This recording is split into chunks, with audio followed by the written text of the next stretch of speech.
स्वागत है सभी का फिर से भारतीय विजन क्लासेस में। आज हम इस क्लास में आदिकाल के महत्वपूर्ण प्रश्नों को देखेंगे। पहला प्रश्न है स्क्रीन के सामने है। आचार्य रामचंद्र शुक्ल आदिकाल का समय क्या मानते हैं? ये संवत 1050 से 1375, बी संवत 1050 से 1380, सी संवत 1050 से 1385, डी संवत 1050 से 1390। तो मेरा सही आंसर क्या होगा? ये संवत 1050 से 1375। दूसरा प्रश्न है, भाषा काव्य संग्रह के लेखक कौन है? भाषा काव्य संग्रह के लेखक कौन है? ये कामता प्रसाद गुरु, बी महेश दत्त शुक्ल, सी Mishra Bandhu, D George Grierson. तो मेरा सही आंसर क्या होगा? बी महेश दत्त शुक्ल। अगला प्रश्न, ग्रियर्सन ने आदिकाल को क्या कहा है? अर्थात ग्रियर्सन ने आदिकाल का नामकरण क्या दिए हैं? ये आरंभिक काल, बी प्रारंभिक काल, सी चारण काल, डी बीजवपन काल। तो सही आंसर होगा ऑप्शन नंबर सी चारण काल। अगला प्रश्न है, आदिकाल को आरंभिक काल किसने कहा? आदिकाल को आरंभिक काल किसने कहा? ऑप्शन ये है राहुल सांकृत्यायन, बी रामकुमार वर्मा, सी मुक्तिबोध, डी मिश्र बंधु। तो सही आंसर होगा डी मिश्र बंधु। अगला प्रश्न है, आदिकाल को बाल्यावस्था काल किसने कहा? आदिकाल को बाल्यावस्था काल किसने कहा? ऑप्शन ये है वासुदेव सिंह, बी रामाशंकर शुक्ल रसाल, सी मोहन अवस्थी, डी मिश्र बंधु। तो सही आंसर होगा option number B Ramashankar Shukla रसाल। अगला प्रश्न है, आदिकाल को वीरगाथा काल किसने कहा? आदिकाल को वीरगाथा काल किसने कहा? ये हजारी प्रसाद द्विवेदी, बी रामचंद्र शुक्ल, सी नगेंद्र, डी शंभुनाथ। इसका आंसर सबको पता है, इसका आंसर क्या होगा? Option number B Ramchandra Shukla. अगला प्रश्न है, राहुल सांकृत्यायन ने आदिकाल को क्या कहा? राहुल सांकृत्यायन ने आदिकाल को क्या कहा? ऑप्शन ये है बीजवपन काल, बी कला काल, सी अंधा काल, यानी अंधकाल है, अंधा टाइपिंग मिस्टेक है, डी सिद्ध सामंत काल। तो सही आंसर होगा ऑप्शन नंबर डी, क्योंकि सबको पता है कि राहुल सांकृत्यायन का संबंध सिद्धों के साथ था। उन्होंने सिद्धों की संख्या कितनी बताई थी बताइए? तो 84 यानी 84 सिद्धों की संख्या राहुल सांकृत्यायन ने बताई थी, और उन्होंने आदिकाल को क्या नाम दिया था? सिद्ध सामंत काल। अगला प्रश्न है, डॉक्टर रामकुमार वर्मा ने आदिकाल को क्या कहा है? ऑप्शन ये चारण काल, बी संधि काल, सी उपर्युक्त दोनों, डी कोई नहीं। तो सबको पता है रामकुमार वर्मा ने आदिकाल को दो भागों में बांटा था, और उन्होंने आदिकाल को चारण और संधि काल कहा था। यानी कैसे कहा था? संधि और चारण काल। नाम कैसे दिया था? संधि और चारण काल।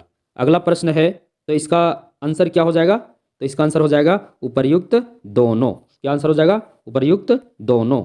अगला प्रश्न है, गणपति चंद्र गुप्त ने आदिकाल को क्या कहा? गणपति चंद्र गुप्त ने आदिकाल को क्या कहा?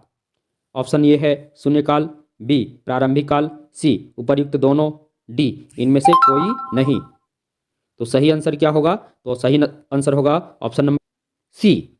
ऑप्शन नंबर सी है ना? ऑप्शन नंबर क्या हो जाएगा? सी। उन्होंने शून्यकाल भी कहा था और प्रारंभिक काल भी कहा था। अब यहाँ बताइए आरंभिक काल किसने कहा था? याद रखिएगा, आरंभिक काल मिश्र बंधु और प्रारंभिक काल गणपति चंद्र गुप्त। तो इसका आंसर क्या हो जाएगा? उपर्युक्त दोनों। उन्होंने इस काल को क्या कहा था? शून्यकाल और प्रारंभिक काल दोनों कहा था। तो इसका ऑप्शन क्या हो जाएगा? ऑप्शन नंबर सी उपर्युक्त दोनों। अगला प्रश्न है, आदिकाल को अंधकार काल किसने कहा? आदिकाल को अंधकार काल किसने कहा? ऑप्शन है ये कमल कुल श्रेष्ठ, बी वासुदेव सिंह, डी रामप्रसाद सिंह, सी रामप्रसाद सिंह, डी बच्चन सिंह। जिसका सही आंसर क्या होगा? ऑप्शन नंबर ये कमल कुल श्रेष्ठ। अगला प्रश्न है, आदिकाल को आविर्भाव काल किसने कहा? आदिकाल को आविर्भाव काल किसने कहा? ऑप्शन नंबर ये है डॉक्टर राकेश, बी शैलेश जैदी, सी उपर्युक्त दोनों, डी कोई नहीं। तो आदिकाल को आविर्भाव काल डॉक्टर राकेश और शैलेश यदि दोनों ने कहे थे तो इसका ऑप्शन नंबर हो जाएगा करेक्ट सी। अगला प्रश्न है, आदिकाल को उद्भव काल किसने कहा? आदिकाल को उद्भव काल किसने कहा? तो ऑप्शन नंबर ये है मोहन अवस्थी, बी है शंभुनाथ सिंह, सी वसुदेव सिंह, डी गुलेरी यानी चंद्रधर शर्मा गुलेरी। इसका सही आंसर है option number C Vasudev Singh. अगला प्रश्न है, आदिकाल को आधार काल किसने कहा? आदिकाल को आधार काल किसने कहा? ऑप्शन नंबर ये है मोहन अवस्थी, बी शंभुनाथ सिंह, सी रामप्रसाद मिश्र, डी वासुदेव सिंह। तो सही आंसर है ऑप्शन नंबर ये मोहन अवस्थी। अगला प्रश्न है, आदिकाल को जय काव्य काल किसने कहा? Option A Vasudev Singh, B Ramashankar Shukla Rasal, C Mishra Bandhu, D Vishwanath Prasad Mishra. तो इसका सही आंसर होगा option number B Ramashankar Shukla रसाल। अगला प्रश्न है, आदिकाल को वीर काल किसने कहा? आदिकाल को वीर काल किसने कहा? ऑप्शन नंबर ये है विश्वनाथ प्रसाद मिश्र, बी गिरि अर्शन, सी हजारी प्रसाद द्विवेदी, डी गणपति चंद्र गुप्त। इसका सही आंसर है ऑप्शन नंबर ये विश्वनाथ प्रसाद मिश्र। अगला प्रश्न है, आदिकाल को संक्रमण काल किसने कहा? आदिकाल को संक्रमण काल किसने कहा? ऑप्शन नंबर ये है Mahavir Prasad Dwivedi, B Ramvilas Sharma, C Muktibodh, D Trilochan. तो सही आंसर होगा option number B, option number B Ramvilas Sharma. अगला प्रश्न है, खड़ी बोली हिंदी का प्रथम कवि कौन माना जाता है? ऑप्शन नंबर ये है कबीर, बी अमीर खुसरो, सी सूरदास, डी हरिओत। तो सबको पता है कि आदिकाल के एकमात्र कवि थे जिन्होंने खड़ी बोली का प्रयोग किया, वो अमीर खुसरो थे। इनको खड़ी बोली का प्रथम कवि भी माना जाता है। तो खड़ी बोली हिंदी का प्रथम कवि कौन है? तो अमीर खुसरो यानी ऑप्शन नंबर सी। अगला प्रश्न है, भरत मुनि ने अपभ्रंश को नाम दिया है, यानी भरत मुनि ने अपभ्रंश को क्या नाम दिया है? ये जनभाषा, बी पंचमेल भाषा, सी देश भाषा, डी लोक भाषा। इसका सही आंसर होगा ऑप्शन नंबर सी देश भाषा। अगला प्रश्न है, इनमें से कौन सा ग्रंथ लौकिक चरित्र काव्य माना जाता है? इनमें से कौन सा ग्रंथ लौकिक चरित्र काव्य माना जाता है? ऑप्शन नंबर ये है पाहुर दोहा, बी योगसार, सी परमात्मा प्रकाश, डी भविष्यत कहा। इसका सही आंसर होगा ऑप्शन नंबर डी भविष्यत कहा। अगला प्रश्न है, चंदन बाला रास के रचयिता कौन है? चंदन बाला रास के रचयिता कौन है? ऑप्शन नंबर ये है आसगु, बी जिनदत्त सूरी, सी जिन धर्म सूरी, डी विजय सेन सूरी। इसका सही आंसर होगा ऑप्शन नंबर ये आसगु। अगला प्रश्न है, पृथ्वीराज रासों में कितने समय हैं? पृथ्वीराज रासों में कितने समय यानी सर्ग, यानी पृथ्वीराज रासों में कितने सर्ग हैं? कहीं समय दिया हुआ रहता है, कहीं सर्ग दिया होता है। समय मतलब सर्ग। तो पृथ्वीराज रासों में कितने सर्ग हैं या समय हैं? ज़्यादा समय ही दिया हुआ मिलता है। तो ऑप्शन नंबर ये है 55, बी 58, सी 69, डी 70। इसका सही आंसर है ऑप्शन नंबर सी 69।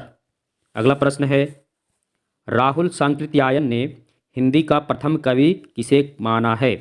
राहुल सांकृत्यायन ने हिंदी का प्रथम कवि या पहला कवि किसे माना है? ऑप्शन नंबर ये है Chandravardai, B Luipa, C Sarahpa, D Sabarappa. इसका सही आंसर होगा option number C, option number C Sarahpa. अगला प्रश्न है, कथन है आक्रोश की भाषा का पहला प्रयोग सरहपा में ही दिखाई देता है। यह कथन किसका है? ऑप्शन नंबर ये है Ramchandra Shukla, B Bachchan Singh, C Nagendra, D Ram Kumar Verma. इसका सही आंसर होगा option number B Bachchan Singh. अगला प्रश्न है, निम्नलिखित में कौन सी रचना शिलांकित है? ऑप्शन नंबर ये है Basant Vilas, B Rahul Bel, C Varna Ratnakar, D Ukti Vyakti Prakaran. सही आंसर होगा option number B Rahul Bel. अगला प्रश्न है, पृथ्वीराज रासों में प्रमुख रस कौन है? हमको पहले बताइए पृथ्वीराज रासों किनकी रचना है? तो पृथ्वीराज रासों चंद्रवरदाई की रचना है। अब उस रचना में कौन सा रस की प्रधानता रही? तो यहाँ ऑप्शन दिया हुआ पहला ऑप्शन है श्रृंगार और भयानक रस, बी वीर और श्रृंगार रस, सी वीर और अद्भुत रस, डी शांत और वात्सल्य रस। इसका सही आंसर होगा पृथ्वी राज रासों में जो रस है वो रस है वीर और श्रृंगार रस। ऑप्शन नंबर 20 का करेक्ट आंसर होगा।